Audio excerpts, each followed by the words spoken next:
제가 과거에 중국에서 탈북자를 대상으로 선교하시는 선교사님한테 들은 이야기인데요. 중국에 있는 탈북자들은 마음대로 돌아다닐 수가 없어요. 왜냐하면 공안에게 발각되면 또다시 북송이 돼야 되기 때문에 굉장히 위험하거든요. 그래서 마음대로 돌아다닐 수가 없다고 합니다. 만약에 북송이 된다면 정말 끔찍한 일이죠. 엄청난 형벌, 우리가 흔히 이야기하는 아오지탄광과 같은 그런 곳, 감옥에 보내지게 돼요. 굉장히 열악해요. 그런 탈북자를 대상으로 선교를 하시는데요. 어떤 한 곳에 모아놓고 그 사람들에게 이렇게 성경 말씀을 읽게 하는 거예요. 그런데 참 놀라운 일이 일어나요. 대부분의 사람들이 예수를 믿는다라는 거예요. 그리고 일부의 어떤 사람들은 그 복음을 들고 다시 북한 땅에 들어간다라는 거예요. 그 선교사님이 하시는 것은 그저 성경을 함께 읽는 거예요. 그 사람들이 어디 돌아다닐 수가 없으니까 그냥 선교사님이 시키는 대로 계속 성경을 읽는 거예요.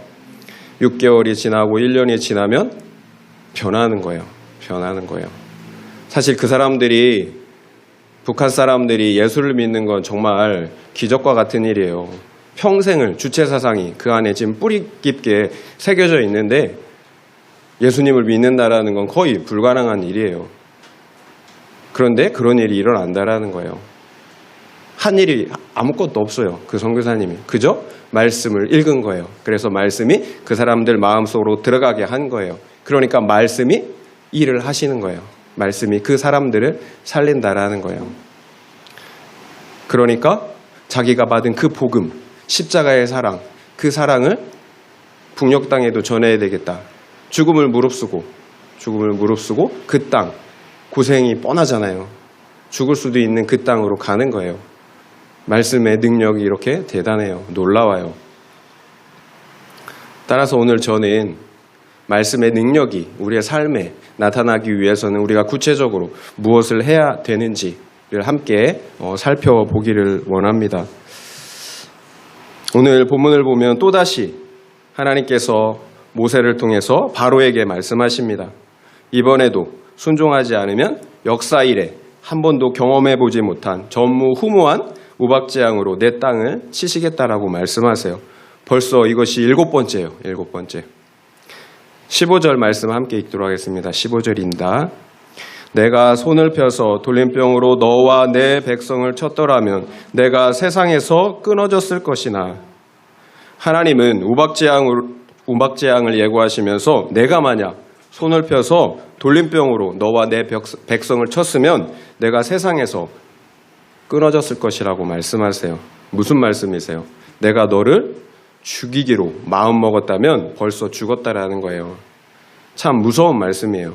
그렇다면 하나님께서는 왜 바로를 죽이지 않은 것일까요? 16절입니다. 16절. 내가 너를 세웠음은 나의 능력을 내게 보이고 내 이름이 온 천하에 전파되게 하려 하였음이니라.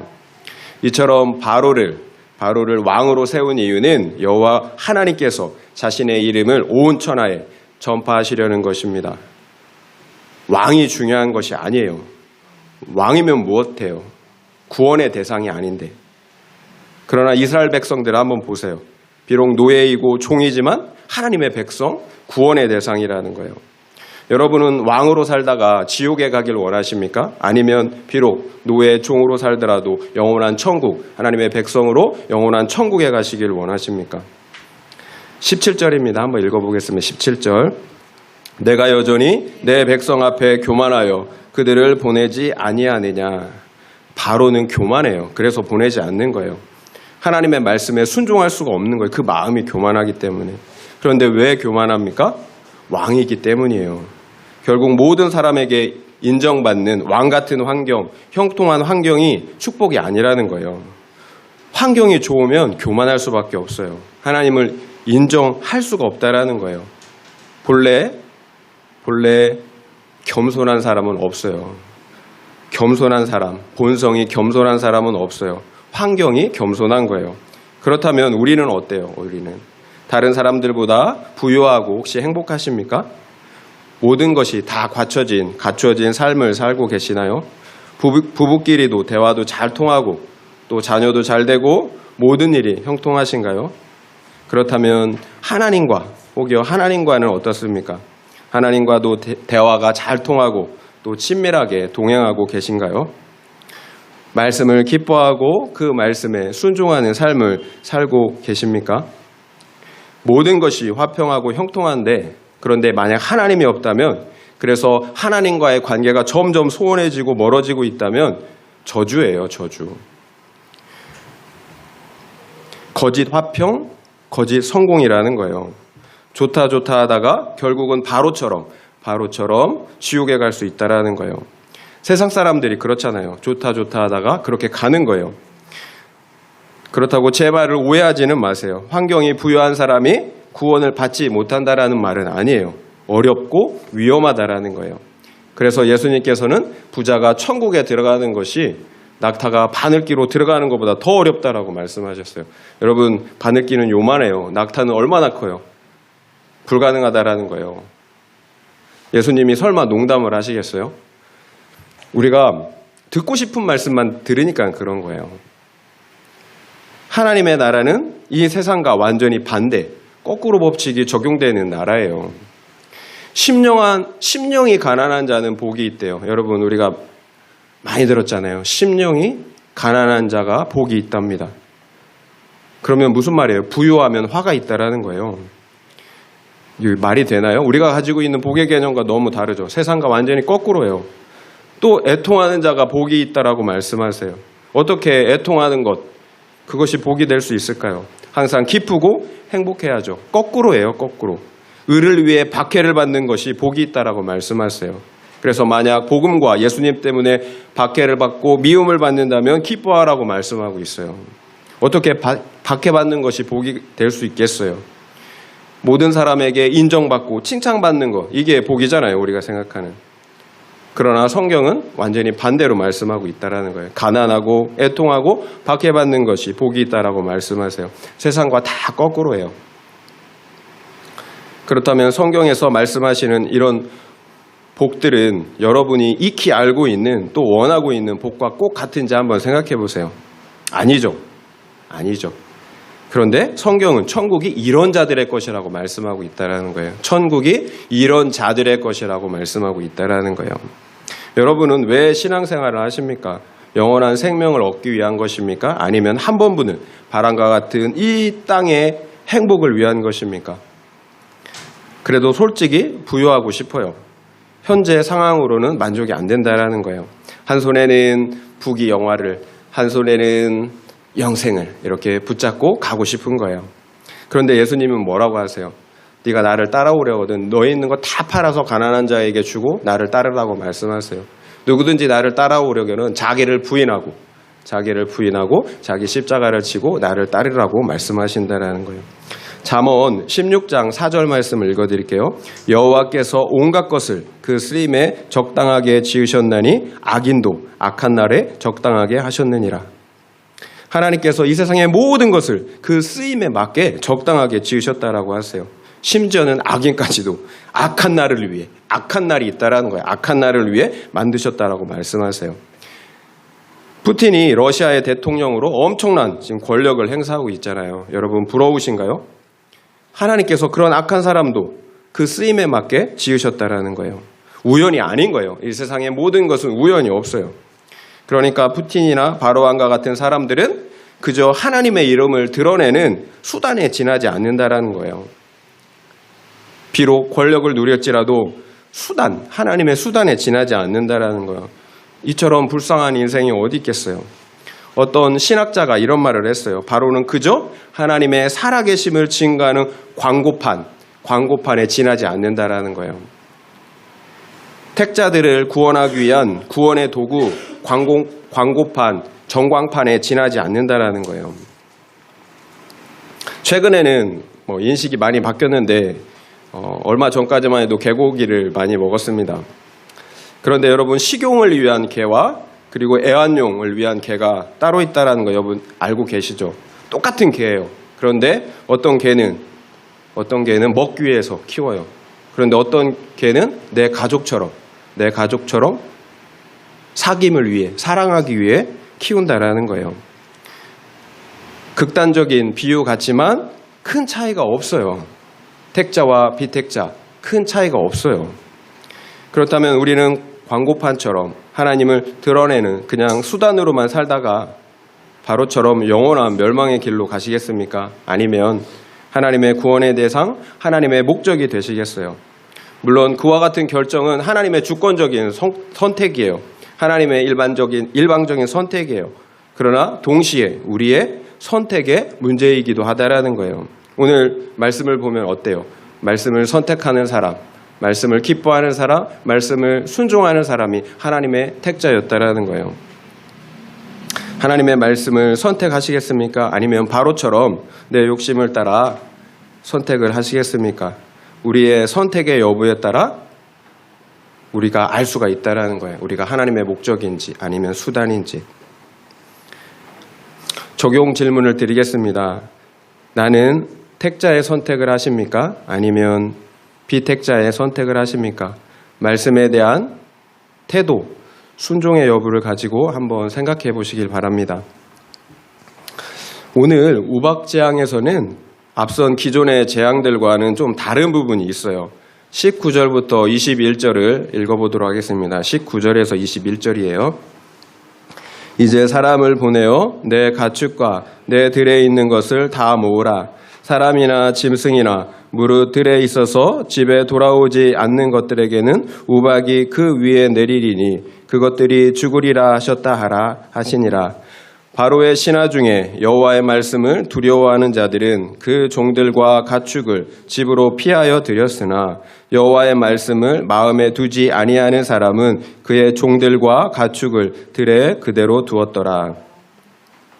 너희가 지금까지 보고 듣지 못한 우박의 재앙이 있을 것이니 너희 종들과 가축들을 집으로 피하여 들이라고 이렇게 경고하고 있어요.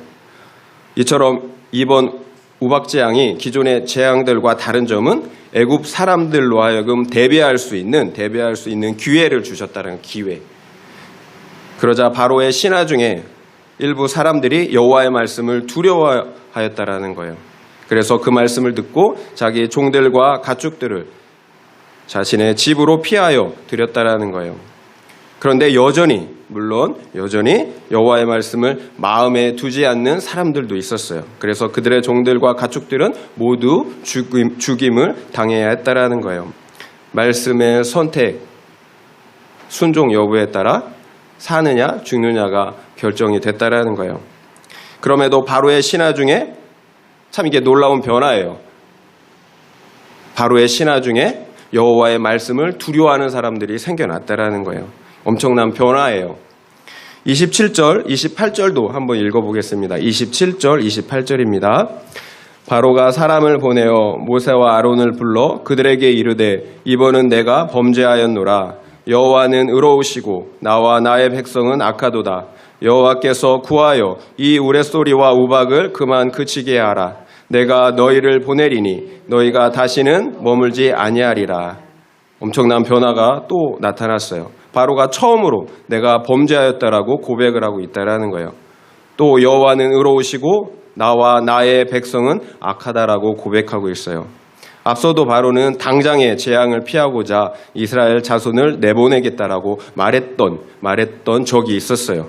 그러나 이번처럼 자신의 죄를 직접적으로 고백한 적은 없었다라는 거예요. 물론 끝까지 가야 되는 거죠. 하지만 중요한 것은 말씀의 역사를 통하여서 바로의 마음이 이렇게 회개하는 모습으로까지 나타나게 되었다라는 거예요. 말씀을 두려워해서 순종하고 있어요. 어떤 사람들은 또 바로는 자신의 죄를 인정하고 있다라는 거예요. 이런 변화들이 오직 재앙으로만 가능할까요? 재앙으로 어느 정도 가능해요.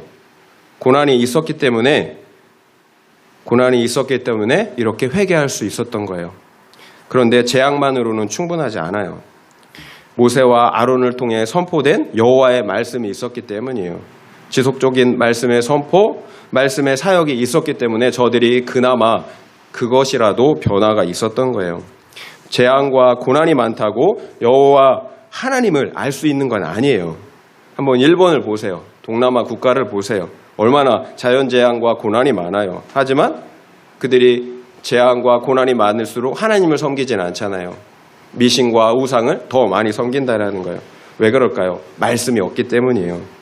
하나님의 말씀 없이 하나님을 알 수 있는 방법이 없기 때문이에요. 불가능해요. 그렇다면 왜 하나님의 말씀 없이는 하나님을 알 수가 없을까요? 인간이 완전히 타락했기 때문이에요. 영적으로 완전히 죽어있기 때문이에요. 그래서 하나님에 대한 정보를, 하나님을 아는 지식을 가질 수가 없는 거예요. 그래서 수많은 잡신과 우상들을 섬길 수밖에 없는 거예요. 그래서 하나님께서 성경 말씀을 계시로 우리에게 주신 거예요. 말씀을 통해서만 하나님을 아는 지식을 가질 수가 있기 때문이에요. 또 말씀을 통해서만 구원에 이르는 지식을 가질 수 있기 때문이에요. 우리의 구원은 내 죄를 보고 회개하는 거예요. 그래서 예수 그리스도를 붙잡는 거예요. 하나님이신 예수 그리스도만을 나의 구원자로 믿고 신앙하는 거예요. 그런데 말씀이 없으면 내 죄를 볼 수가 없어요. 하나님을 알 수가 없다라는 거예요. 구원의 길을 알 수가 없다라는 거예요. 특별히 내 교양 그리고 체면 그 뒤로 숨겨진 죄들을 볼 수가 없어요. 말씀이 없으면. 내 안에 교묘하게 숨겨진 위선과 교만, 정욕과 탐심, 그 미움과 살림처럼 우리 마음의 죄를 보기가 힘들다라는 거예요. 예수님은 분명히 말씀하셨잖아요. 마음으로 생각만 하는 것으로도 간음이고 살인이라고 말씀하셨잖아요. 그러니까 우리 마음 속에 있는 죄 역시 동일하게 심판받아야 할 죄라는 거예요. 그런데 이 세상에서는 뭐라고 말합니까? 우리 안에 숨겨진 위선과 교만과 탐심을 뭐라고 얘기해요? 교양이 있다라고 말하잖아요. 정당한 욕구라고 말하고 있다라는 거예요. 그것들을 숨기는 것도 성공을 위한 능력, 처세술이라고 말하고 있다라는 거예요. 그래서 성공하기만 하면 그 모든 수단들이 능력이라고 정당화된다라는 거예요. 그렇지 못한 사람들이 그저 무능력한 사람인 거예요. 이런 세상에서 말씀이 없다면 어떻게 나의 죄를 볼 수가 있겠어요? 또 어떻게 나의 구원을 이루어갈 수가 있겠어요? 죄인 아닌 사람이 어디 있어요? 모든 사람이 죄를 범하였다라고. 그래서 하나님의 영광에 이를 수 없다라고. 성경은 수도 없이 그렇게 말씀하고 있잖아요. 그러니까 모든 사람이 죄예요. 죄인이에요. 그런데 자기 죄를 보는 사람이 있고 자기 죄를 보지 못하는 사람들이 있다라는 거예요. 왜 내 죄를 보지 못할까요? 감겨져 있으니까, 빛이 없으니까, 빛이. 깜깜한데 보이나요? 빛이 와야지 보이는 거예요, 빛이. 빛이 있어야 우리의 영적인 눈이 띄어지는 거예요. 그러니까 예수님이 뭐라고 말씀하세요? 그 당시에 제사장들, 장로들, 종교 지도자들, 그들은 자신들이 구원받을 거라고, 구원받았다고, 하나님의 자녀라고 그렇게 확신하고 있었잖아요. 그런데 예수님이 뭐라고 해요? 세리와 창녀들이 너희보다 앞서 천국에 들어갈 것이라고 말씀하고 있다라는 거예요. 너희들은 늦게 들어간다라는 말이 아니에요. 너희들은 나중에라도 들어간다라는 말이 아니에요. 회개하지 않으면 못 들어간다라는 말씀이에요. 세리와 창녀들은 자기의 죄를 보는 거예요. 보이거든요. 근데 종교 지도자들은 자기 죄가 안 보이는 거예요. 너무 잘나서, 너무 의로워서, 겉으로 보기에는. 그래서 자기 죄를 본다라는 건 너무 힘들어요. 말씀이 없으면, 빛이 없으면 구원에 이를 수가 없는 거예요. 그래서 구속사의 말씀의 기준을 가진 공동체가 필요한 거예요. 함께 구원을 이루어 가야 된다라는 거예요. 좀 부끄러운 일이지만 저에게 관련된 이야기를 좀 나누려고 합니다. 지지난주에 수요 큐티 나눔을 할 때였어요. 그날은 일찍 가야 하는 성도님들이 있어서 평상시보다 일찍 끝내야 했어요. 목사는 직업병이 있어요. 말을 좀 길게 해요. 여러분 아시죠? 제가 말을 좀 길게 하는 거. 그날 제가 좀 말을 길게 했습니다. 그러자 모임을 인도하던 사모님이 손으로 살짝 제 팔등을 이렇게 건드렸어요. 이제 그만 마무리해 주시라는 그런 신호였어요. 그러나 제가 계속 말을 이어나갔습니다. 그때 사모님이 2번, 3번 반복해서 동일한 신호를 이렇게 주셨어요. 그러자 이게 마음에서 살짝 짜증이 올라오는 거예요. 그래서 왜 자꾸 건드리냐고, 말 좀 하게 그냥 내버려 두라고. 그런데 사모님이 살짝 정색을 하면서 이렇게 이야기하더라고요. 지금 11시 30분이라고 30분밖에 남지 않았다고. 아직 그런데 나누지 못한 사람이 2명이나 남아있다고 이렇게 말하는 거예요. 좀 이해가 되지 않았어요. 사실 저는. 속에서는 이렇게 약간 부하가 올라왔지만 알았다고, 여기까지 하겠다고 이렇게 하고 마무리를 했습니다. 결국 우리 목회자 부부 때문에 분위기가 이렇게 싸해졌어요. 창피도 하고 또 이건 아닌데 라는 생각이 동시에 들었습니다. 내 잘못을 보기보다 사모님이 이러면 안 되는데 라는 생각이 먼저 들었어요. 우리가 삶으로 보여주지 못한다면 지금까지 나눈 것들이 무슨 의미가 있을까 이런 생각이 있었습니다. 또 솔직하게 사람들이 나를 어떻게 생각할까, 체면이 깎인 것에 대해서 미묘한 그런 감정이 올라왔어요. 그리고 그날 나눔을 하면서 내가 써놓았던 이렇게 그런 생각 가운데 써놓았던 이렇게 제가 이렇게 A4지에다 이렇게 써놨던 메모를 이렇게 보니까 내 죄만 보기라는 문구가 확 들어오는 거예요. 내 죄만 보기. 여러분은 이거 쉽습니까? 항상 이 말씀을 접하고 막상 제가 이 말씀을 접하고 보니까 쉽지가 않은 거예요. 평상시 제가 여러분에게 얼마나 이 말을 많이 했습니까? 내 죄만 보기. 근데 막상 제가 그 상황이 되니까 쉽지 않은 거예요. 내 죄는 안 보이고 상대방의 죄만 보이는 거예요. 그래도 들은 말씀이 있다고 힘들지만 내 죄를 보려고 이렇게 노력을 했어요. 무엇보다 아내가 마무리하라는 그 신호를 할 때는 목사의 권위를 무시한다라는 그런 생각이 있었던 것이 사실이에요. 그래서 더 기분이 나빴던 것 같아요.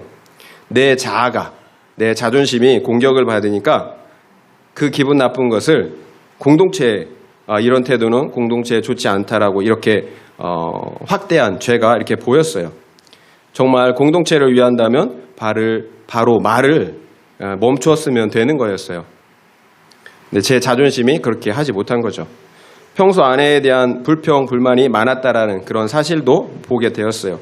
기도하지 않는다, 자기 열심이 강하다, 또 표정으로 사람들을 힘들게 한다라는 이런 제 아내의 평상시에 그 불평, 불만들을 보게 되었다라는 거예요.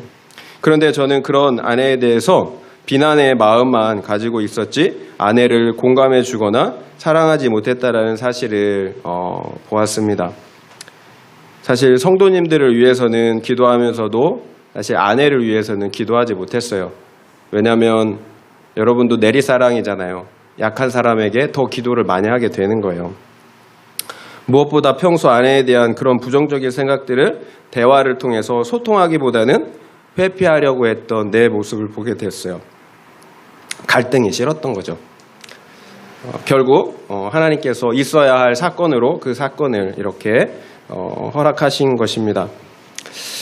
그날 밤에 낮에 있었던 일들에 대해서 대화를 나누었습니다.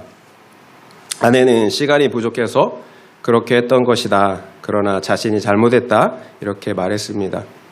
저 역시 대화를 통해서 앞서 생각했던 내 죄의 문제들을 좀 더 객관적으로 더 깊게 보고 회개할 수가 있었습니다. 이것으로 끝난 게 아닙니다, 여러분. 그 다음 주 화요일날 큐티 나눔에서 한 성도님의 솔직한 고백을 들었습니다. 목사님과 사모님이 사랑이 없는 것 같다. 솔직히 그때 그 일로 내 마음이 차가워졌다. 자신 안에 정죄하는 마음이 들었다라는 솔직한 고백이었어요. 판단하고 정죄하는 마음이 들자 자신의 마음에 하나님의 임재와 평안이 사라졌다라는 솔직한 고백이었어요. 그 성도님의 고백은 우리 부부를 정죄하려는 것이 아니었어요. 자기 자신에게 있는 그 판단하고 정죄하는 죄를 인정하고 회개하려는 것이었어요. 그리고 또다시 하나님보다 사람을 의지했던 자신의 죄를 보고 회개하려는 것이었어요. 그러니까 그분의 고백은 자기 자신의 죄를 보려는 적용이었다라는 거예요. 솔직히 그 말을 듣는 것이 부끄러웠어요. 그리고 편하지 않았어요. 그러나 감사했어요. 정말로 감사했어요. 그 성도님의 고백을 통해서 구체적으로 제 문제를 보았기 때문이에요. 아, 내가 사랑이 없었구나. 그래서 내 표정에서, 말투에서, 행동에서 사람들이 사랑을 느낄 수 없었구나. 한 영혼을 내가 목적으로 보지 않고 수단으로 보았구나. 그 모든 것이 인정이 되었어요. 사랑 없는 것, 내 안에 사랑이 없는 것, 바쁘다 보면 내 목회가 야망이 되다 보면 이렇게 전도가 돼요. 목적을 잃어버려요. 인정이 되었어요. 그리고 그것이 기도 제목이 되었어요. 그리고 무엇보다 감사한 것이 있었어요. 우리 공동체가 문제가 없고 또 죄가 없는 공동체가 아니라 우리의 문제와 죄를 오픈할 수 있는 건강한 공동체라는 그 사실이 감사했어요. 상대방의 죄가 아니라 내 죄를 보려고 하는 공동체라서 감사했어요. 그러므로 서로 함께 거룩과 구원을 이뤄가는 생명의 공동체라서 감사했어요. 대부분의 경우에는 우리의 마음을 숨겨요. 그러면 어떻게 되나요? 서로 상대방 탓만 하다가 사랑도 없고 생명도 없는 그런 형식적인 관계 공동체가 되고 만다라는 거예요. 그런 공동체는 살아있는 것 같지만 죽어 있어요. 우리가 함께 살기 위해서는 그래서 솔직하게 오픈하는 거예요. 우리의 감정도 우리의 죄도. 그런데 그 오픈이 상대방을 정죄하려는 것이 아니라 내 죄를 보는 오픈이어야 한다라는 거예요. 그래야 함께 살 수가 있어요. 여기에서 제가 말씀드리고 싶은 것이 또 하나 있어요. 그 성도님의 그 정죄하는 마음, 그 싸늘한 마음이 오래 갈 수 있었어요. 그런데 그 마음이 오래 가지 않았어요. 그 이유가 무엇일까요? 그 성도님이 말씀을 보는 구조 속에 있었다라는 거예요. 말씀을 보는 구조 속에 있었다. 먼저 그 성도님은 매일매일 말씀을 보는 말씀의 사람이었어요. 그리고 그 말씀을 함께 나눌 수 있는 공동체가 있었다라는 거예요. 구속사적인 말씀의 공동체가 있었다라는 거예요.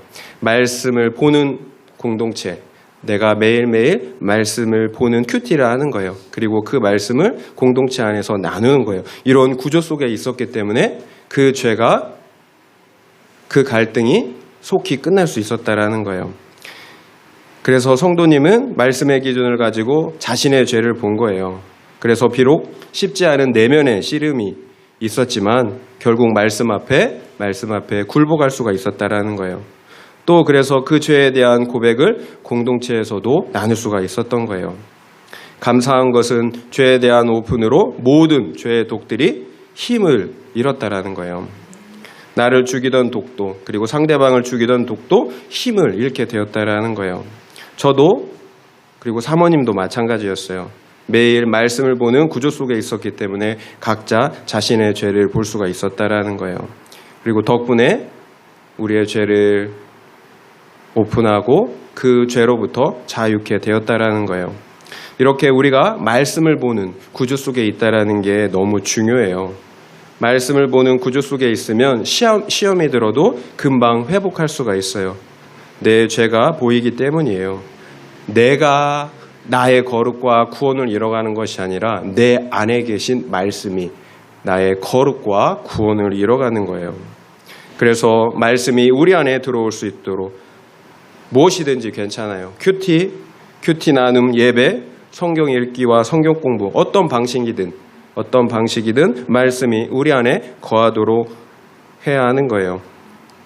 적용 질문을 드리겠습니다. 말씀을 듣는 구조 속에 있습니까?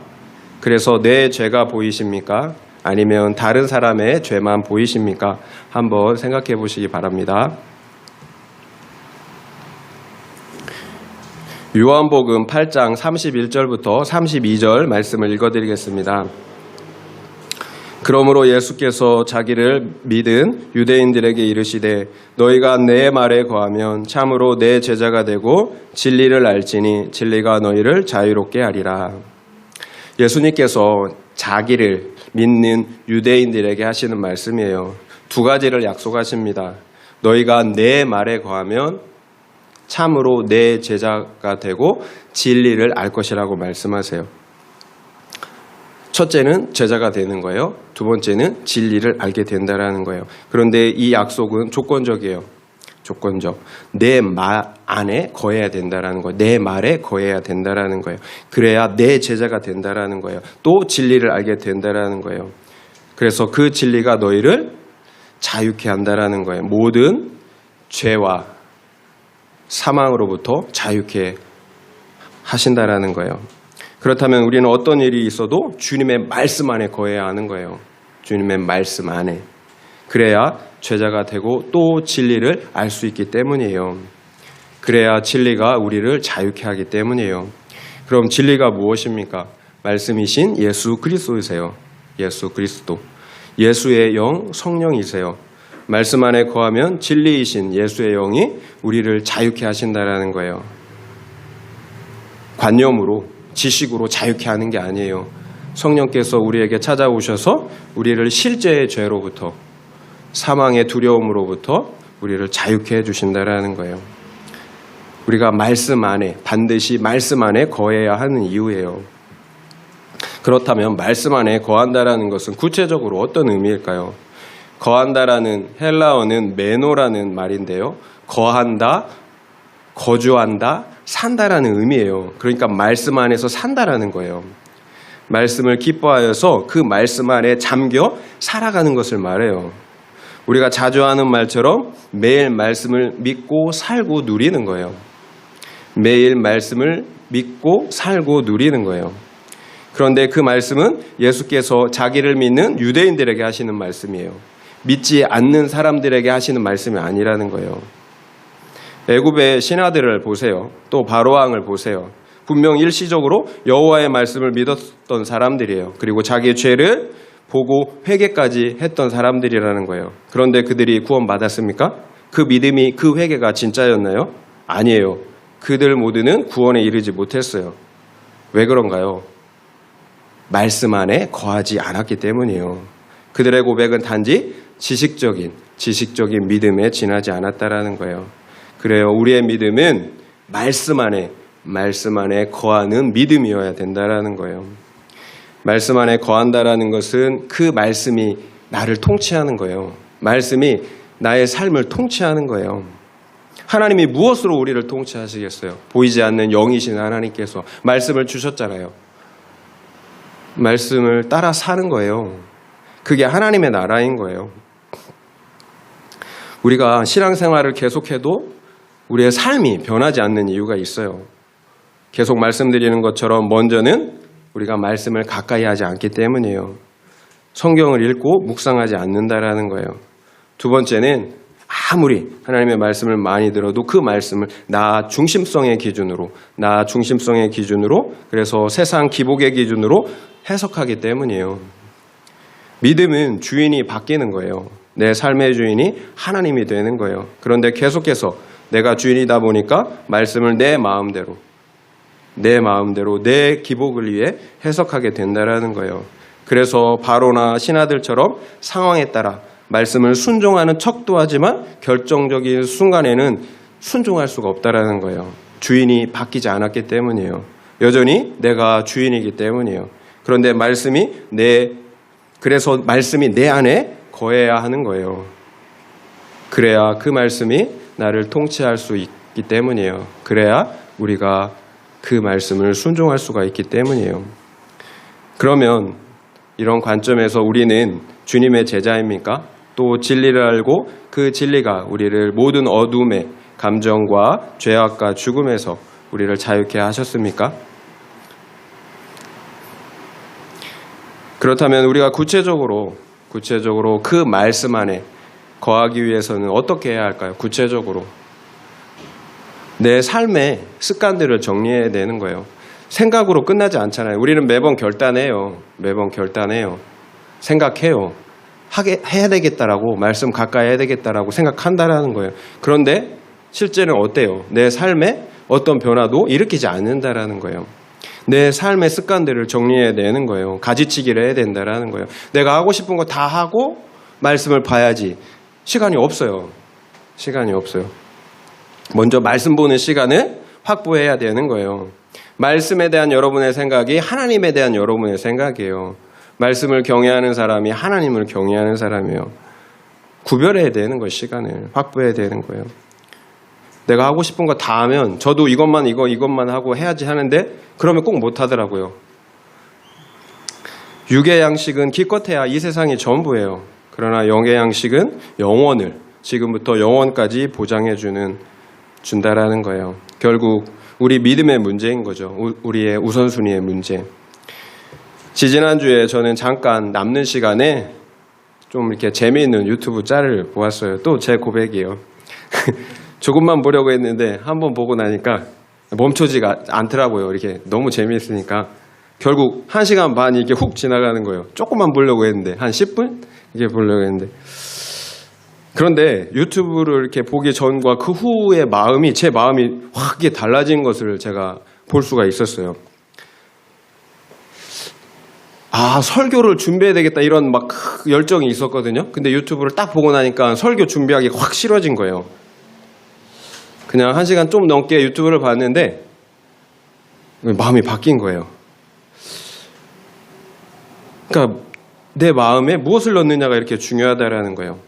제가 말씀드리는 게 유튜브를 보는 게 죄라고 말씀드리는 게 아니에요. 무엇을 넣던지 그것이 영향력을 행사한다라는 거예요.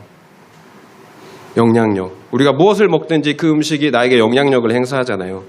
마찬가지예요. 우리 안에 무엇을 넣든지 그게 우리에게 영향력을 행사해요. 말씀을 넣어야 말씀이 우리를 책임질 수가 있는 거예요. 영향력을 행사할 수가 있는 거예요. 하나님이 우리를 통치할 수가 있다라는 거예요. 그 선택은 내가 하는 거예요. 그리고 그 책임도 내가 지는 거예요. 그런데 그 선택이 평생이 아니라 영원을 결정한다라는 거예요. 여러분, 평생이 아니에요. 영원을 결정해요. 어떤 선택을 하시겠어요? 날기새 김동호 목사님이 그런 말씀을 하시더라고요. 선빵 얘기를 하더라고요. 선빵. 어렸을 때 아버지가 너희 싸우면 무조건 먼저 선빵을 날려라. 어렸을 때는 무조건 선빵을 날리면 90% 승률이 90%. 영적인 것도 마찬가지예요. 아침에 일어났을 때 어떤 선빵을 날리느냐. 핸드폰으로 선빵을 날리면 이제 그날은 이제 끝난 거예요. 말씀으로 선빵을 날려야 되는 거예요. 그러면 그 한 날은 이기는 거예요. 무엇으로 선빵을 날리느냐. 90%예요. 90% 승률이. 여러분, 말씀으로 선빵을 날리시길 바랍니다. 적용 질문을 드리겠습니다. 나는 매일 말씀의 통치를 받고 있습니까? 그래서 진리로 자유케 됨을 누리고 있습니까? 아니면 부정적인 어둠의 감정들로 가득하십니까? 나는 매일 말씀의 통치를 받고 있습니까? 그래서 진리로 자유케 됨을 누리고 있습니까? 아니면 부정적인 어둠의 감정들로 가득하십니까? 한번 생각해 보시기 바랍니다. 말씀을 마무리하겠습니다. 일곱 번째 우박 재앙이 있었어요. 그런데 이번 재앙에는 큰 변화가 있었어요. 바로의 신하들 중에 여호와의 말씀을 믿고 두려워하는 자들이 생겨났다라는 거예요. 또한 바로 왕 역시 자신의 죄를 인정하고 회개까지 하였어요. 어떻게 이런 일이 일어날 수 있었을까요? 처음에 완악했던 바로의 모습을 생각하면 상상할 수 없는 변화예요. 모세가 계속해서 선포했던 하나님의 말씀이 있었기 때문이에요. 그래서 바로와 그의 신하들이 말씀을 들었기 때문이에요. 이렇게 말씀이 그 사람 안에 들어가면 말씀이 역사하기 시작한다라는 거예요. 그 말씀이 그 사람을 살려낸다라는 거예요. 우리가 아무리 안달복달해도 아무 소용이 없어요.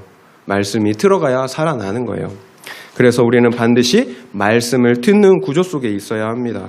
그래서 제가 큐티를 강조하는 거예요. 큐티만이 절대적이라는 게 아니에요.